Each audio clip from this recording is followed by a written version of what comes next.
আগে দেখা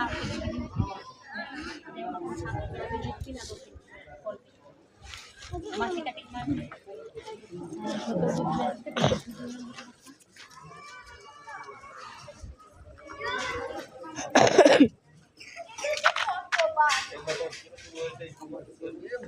এখানে তখন বন জঙ্গল ছিল, তখন আমাদের জন্ম নাই। বহু বছর তখন এখানে একটা জঙ্গল ছিল, জঙ্গল ওই জঙ্গলের মধ্যে ঠাকুরটা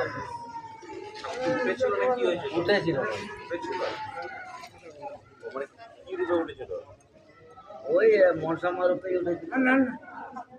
সে রূপটা তো নেই তাহলে ওখানে থাকবে না, এটি এখন সোনাতে তৈরি। মানে ওটাই উঠেছিল এখান থেকে। হ্যাঁ হ্যাঁ, মানে